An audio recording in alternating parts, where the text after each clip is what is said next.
Your CRM was built to manage relationships with customers you already have. But in 2026, with AI reshaping GTM, the question is, how can it help you win customers you don't have yet? I'm Kartik Krishnan and I run Expedite GTM. I help B2B companies turn target accounts into opportunities, often by leveraging HubSpot's intent signals and AI capabilities. Will runs Sideways CRM and he specializes in Atio, a newer AI native CRM that takes a different approach. Today we're debating, as you think about your AI powered go to market in 2026, which CRM actually moves the needle for you and how does it deliver with the new AI capabilities? The comprehensive powerhouse that is HubSpot or the focused relationship OS that is Atio? First, let's hear how we got into these CRMs. I started my consulting business a couple of years ago. My first action was, right, I'm going to go and set up a CRM, and HubSpot was the one that I was most familiar with. So I went to it, but immediately thought, hang on, like all I need to know is who do I know? What companies do I know? And then like some basic deal attributes. And I just felt like HubSpot was way overblown for me. So I went off searching and I like to find the right tool. So I went all over the place, found this kind of quite at the early stage one that was Atio. And then started using it for my clients. It's really grown since then. So that's kind of how I came to it. I haven't looked back. I won't be looking back to HubSpot, unlike you. Yeah, I mean, I've got the flip side of that story in that I used to use Salesforce as a CRM administrator almost 10 years ago now, and I was annoyed by its rigidity.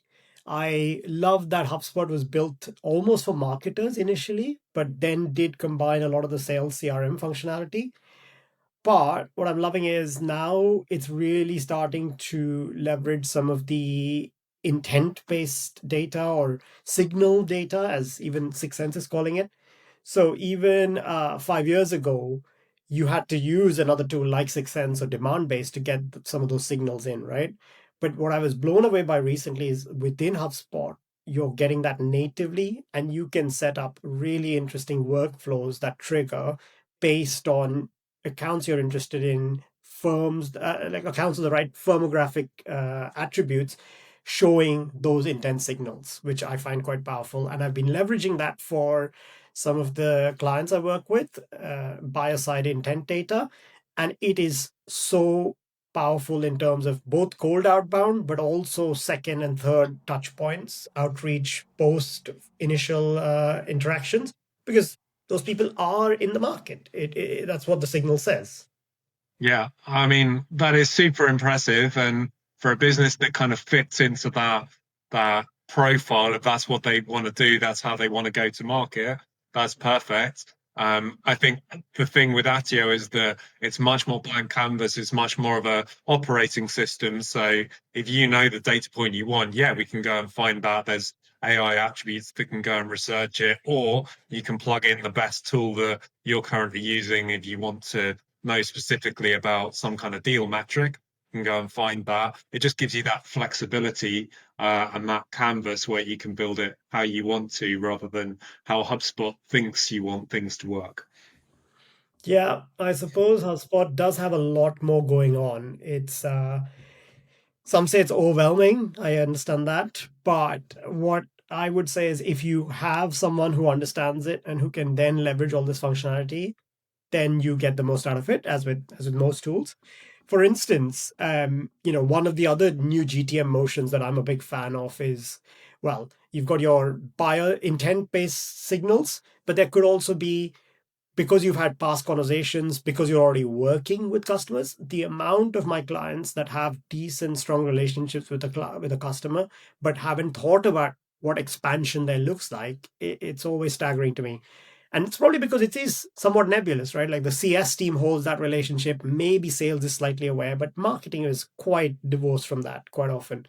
But thanks to HubSpot's Breeze Assistant, you're able to go into an account, a customer account, and actually see what has happened, what the past relationships are. And then it can almost also give you these are the next few people you might want to touch base with. This is the next actions across the account, which I found quite powerful. So, yes, a bit overwhelming, but if you can unlock it, then it's quite powerful. But let me ask you about the partner ecosystem in Atio, because you mentioned that you can use different tools and integrate into things. How is that working out with Atio? Yeah. So Atio have one of their core philosophies is to empower the use of their tool. So they empower you to customize objects, customize how your workspace looks, but they're also empowering partners and developers to make sure that there's a whole ecosystem around Atio that allows you to build it how you want to build it. So yeah, just recently they've launched a whole load of extra tools for developers to make apps. I know HubSpot has, there's thousands of integrations you can get. A lot of them are quite restricted to how HubSpot has wanted them to be designed. With Atio, that is more flexible. And the other thing is that without even needing an integration, you can use Atio's workflows tool to automate and to send to other tools. So I often do that a lot with, press a button in Atio, it goes and researches some other database that the client really wants, and then it brings it back into Atio. So loads of potential there. How does it work with HubSpot? Yeah, I mean, there is a huge partner ecosystem, as you said. Um, Maybe because it's much more established, it's also kind of you have to, pay for access on many things, and God knows HubSpot's pricing model can be tricky to navigate, no doubt. So that is probably the challenge. But the flip side, what you do get, because all these things are baked into the same ecosystem quite intrinsically, almost forced, as you said, by HubSpot, it does mean that probably you're a little quicker to get that unified reporting end to end. So, as I was mentioning earlier, the concept of marketing being able to see what's happening across sales and CS might be a little more feasible just because they are being forced to use the same language, if you will, across it all. Contacts, companies, deals are pretty standardized, irrespective of whether that's a customer success deal pipeline or a sales pipeline or even a partner pipeline. Yeah. So that's the flip side of it all. You can get very nice unified reporting across it. I think it's fair to say as well that Atio doesn't have the capabilities of HubSpot on their marketing suite. Um, those like an email marketing tool, ads tool, it doesn't have those things yet. You can certainly go and integrate third-party apps, but really Atio is like sales focused, relationship driven. So all of the focus, certainly at the moment, and I think into the future, is on those like direct one-to-one relationships rather than kind of the scale marketing, which I think is fitting, how things are moving. Things are becoming a lot more personalized, and as you said at the start, it's kind of more intent driven, more relationship driven, and Atio is really optimized for that.